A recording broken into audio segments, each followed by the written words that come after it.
it's KaguraFireCosplay here for the January installment of my reading log. So I read a pretty decent amount this month, but let's get into it. So I started with Inside Bridgerton by Betsy and Shonda Rhimes.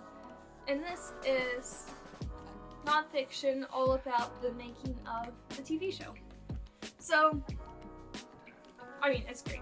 There's a ton of incredible images and a lot of interviews and background on a ton of different stuff. And so, start off, they talk about the costume design and costume choices, which as a cosplayer, definitely is up my alley. Now, Bridgerton gets a lot of love, but a lot of hate too with their costumes. So a lot of people always talk about how it is historically inaccurate, and that definitely is true to a degree, but that is definitely not true to a degree either. So a lot of the silhouettes and the fabrics used are completely accurate. It's just the colors and the fabrication and the patterns that are not. So I don't know, that's people get that along the plot, and it's really interesting to talk about that.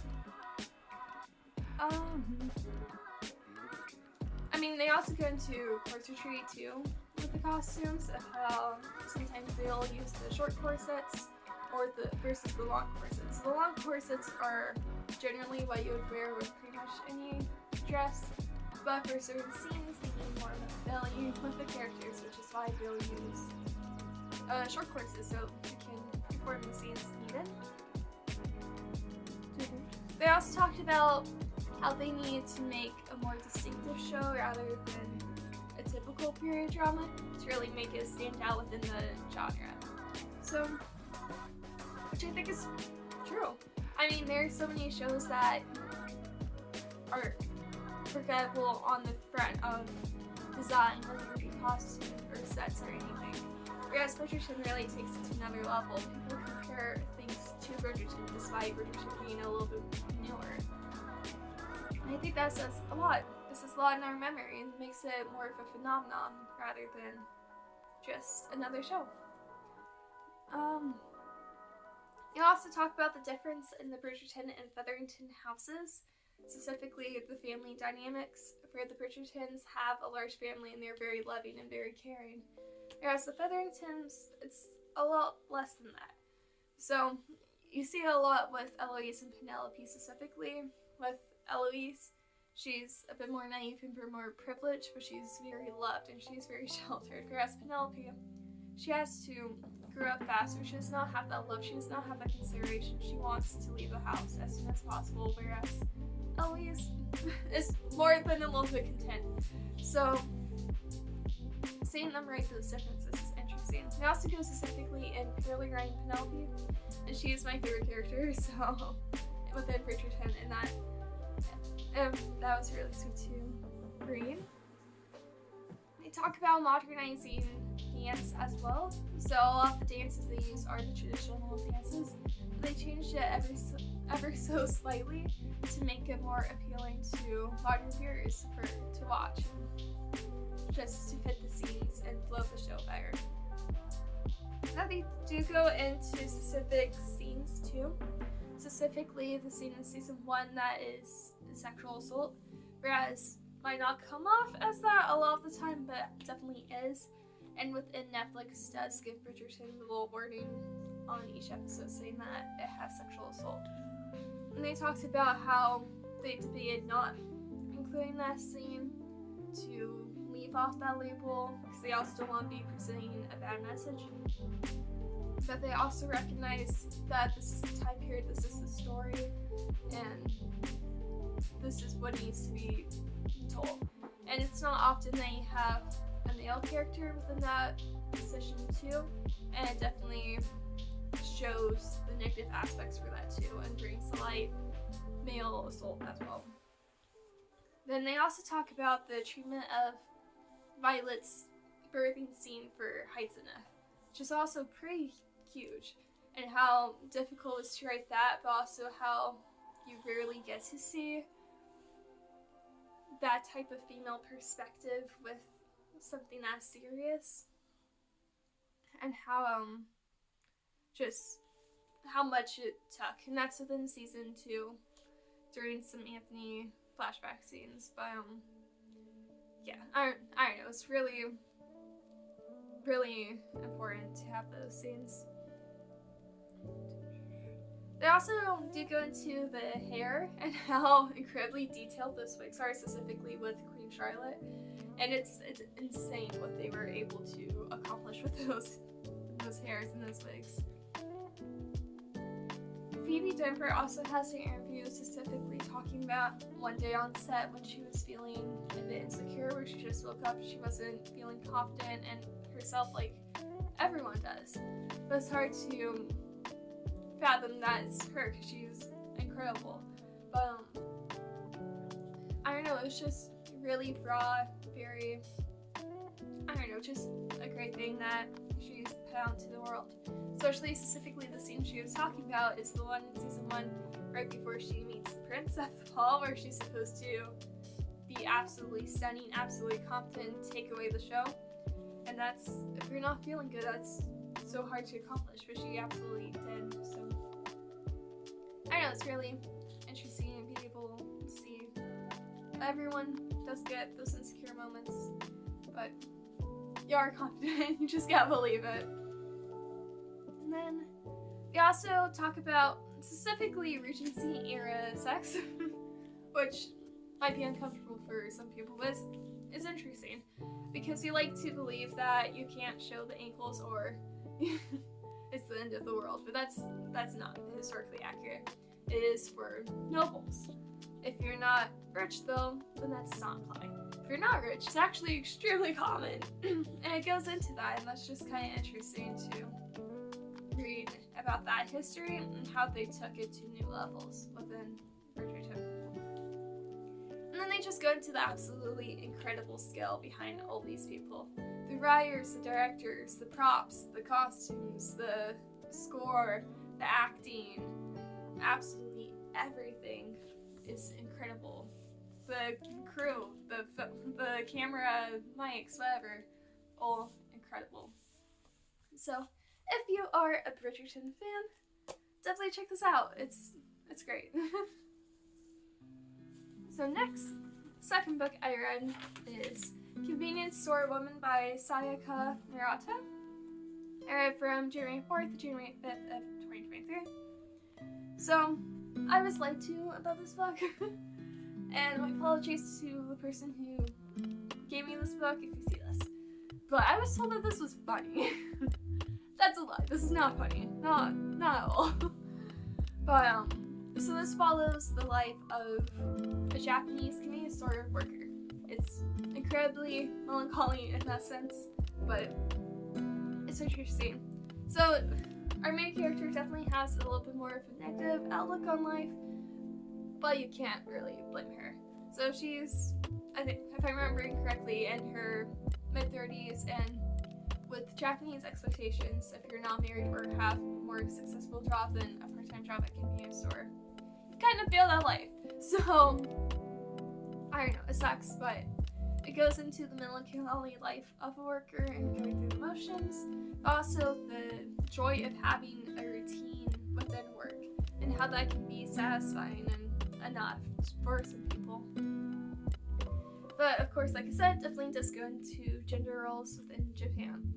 And while I've had the honor of living in Japan, it's definitely there. It's definitely a problem. It's definitely getting better. There are a lot of women that are definitely pushing those boundaries now that needed to be pushed. But you definitely do see in this book how it does still suck in some ways of being a woman and how she isn't married in all those situations. It does go into not taking care of yourself too with a lack of routine, which I think is very true for a lot of people. I'm just on a week break right now, and there are things that I know that I'm not doing right. So being able to understand though that there are things that you need within a routine, and being able to put that back together yourself is important and is huge. So I think that it's just good to be able to recognize that. And then being able to choose yourself first is another theme that we see in this book that I think is important. Being able to say, these are my needs, and this is how I'm going to take care of it, whether you're involved or not, is important. So, if this sounds interesting to you, then I would say go for it. If it doesn't, then I don't think you're going to lose anything by not reading it. But, yeah, here's King's Storm Woman. Then the next book I read is The Demon King by Cinda Williams, Chima. Now, I read this on Kindle, so I do not have the physical book. Ignore me grabbing a new book. I hadn't turned the page yet. But I read this January 4th to January 10th. Now, I have read this before. This series was one of my favorites as a kid, but it's been a while since I've read it and couldn't remember all of it. So I decided to reread it. So it's definitely slower than I remembered, but it does start off with a lot of information dumping, and that's a lot of the reason why once you meet two main characters, it definitely takes off, especially since their chemistry with each other is so good. It does have a lot of good characters with the side characters as well, Dancer and Cat and a lot of others.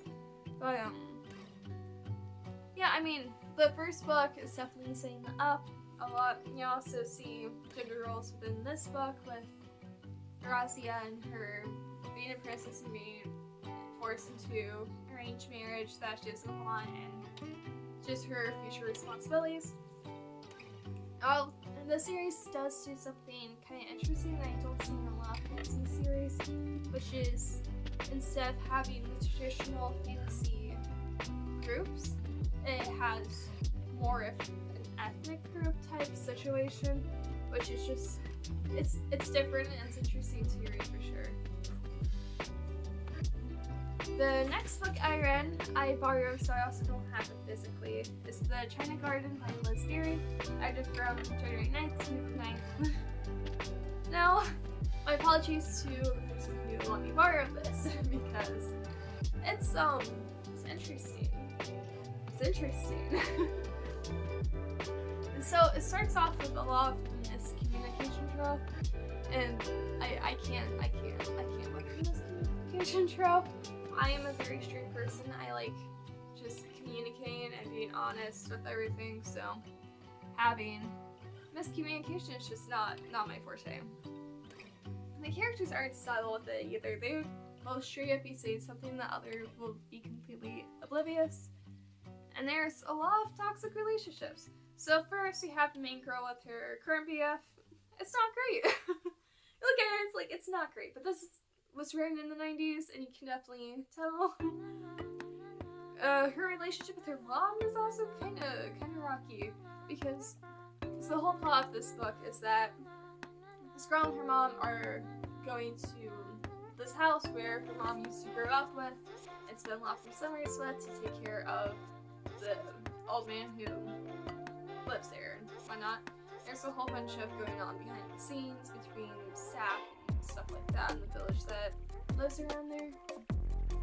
But the mom forces her to come because she's in college and she could have lived her life with her BF, but her mom forces her to come. Doesn't want her to freaking anything there. So it's just kind of weird. Their communication's terrible. And there's so much of fate in this book. Like, you have to do this because you're supposed to, because it's written in fate, and that's just not my vibe either. It doesn't, I don't know.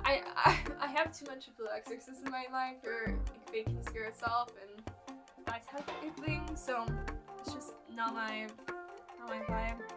So the girl eventually gets a new man, and the new man is also kind of trash, giving a little red flags. Got red flags, and it's also just incredibly jealous of literally anyone, which is also a red flag. So also says some things that are red flags.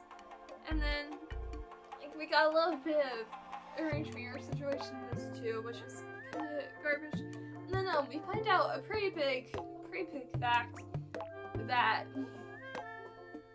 okay, I'll give a time skip or you can skip, but I can't not talk about this. And that's the fact that they're half cousins. Her and her new boy are half cousins, and what? So like the whole story unravels to find out the mystery. And the mystery ends up with them being half cousins. No. It's just a hard no. It's so bad. And then just so much toxic relationships. And apparently it ends with everyone being fine with the half cousins getting married and having sex, so yeah, definitely interesting. Okay, next book. So next book is Exiled by Cinda, which is the sequel to Stephen King, which I did read this on the Kindle, but for some reason this is the only one we own physically in series, so question my siblings, not me. But I read this from January 10th to 17th. It starts a little bit slow too, like the first one did, but gets you back into the whole feel of everything. You do get Crow's introduction as a character, which is pretty huge in continuing the plot. You get Cat Eye Brune has more of a character in this, and she's a lot of fun, so that's really fun to see. Once Han and Razia meet back up again, it's always good. You do get quite a bit of Razia having guilt and having to work through that, which is not fair for her. So it's not her fault, but it's hard. And then yeah. So I mean, this is continuing the story. I can't really speak too much on that without spoilers, but about the same as the first book. If you want to read the first book, then you'll know what to expect later on. And then the next book I read was Highly Suspicious and Unfairly Cute by Talia, Hibbert, from January 14th to 17th. And I was excited, so I saw those stuff arts, and honestly, I was like, this looks cute, it sounds cute. I am always here for trashy romance. So it does start with, so I guess I should say the plot. So it follows former childhood best friends turned tiny rivals and having to come back together during this trip. So it does, the book does start out with a British vocabulary lesson for us Americans, which is always kind of funny to me. This is not the only one that I've had that, so I'll get into other books I've read that have had that. But this is so cute. Now, it does start out too because our main girl is a conspiracy TikToker, but it does go into the ethics of conspiracy theories about deaths, which I thought was really nice. It's saying that that's bad.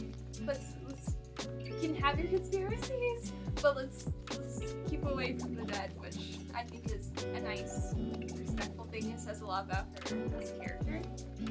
Then, now with our characters, when they're friends to rivals before they get to lovers again, it gets into them blaming each other for their insecurities and how that has affected both of them. And it's definitely not healthy, it's definitely not a good thing, but it does lead to their development, and it's a real thing. There are people that we've had bad situations with that definitely affects who we are. It also goes into growing up and holding grudges against people and how it's hard to really control that sometimes, but definitely does happen. And just how to move on, how to let go of those grudges, and you see that with them as they get to learn each other and how they get to become friends again. And then this book also does have a very positive view on therapy, which is just important. There's too many things that don't, and I think discourage a lot of people from getting it, and if you need it, you need it. I needed it, and it took me years before I actually got it. So I think having any type of positive reinforcement on that is a good thing. Also gets into having healthy relationships without stress. If something is causing you stress, then there's a problem. And it gets into that, and then it also gets into later on, once they're kind of figuring things out, of how planning for the future doesn't have to just be serious topics without dreams. Like, it's good to have a realistic plan, but it's also, what's the plan like without dreams and hopes and wanting to do what you love? So, I don't know, it did. There are points of times where you get like mad at these characters, but the development is really great, and going from having those problems to working them out and fixing all of them through communication to becoming a healthy relationship is really great to see and really needed for a lot of people. So I really enjoy this. I would definitely recommend this if you want a cute sword team, play team, young adult romance.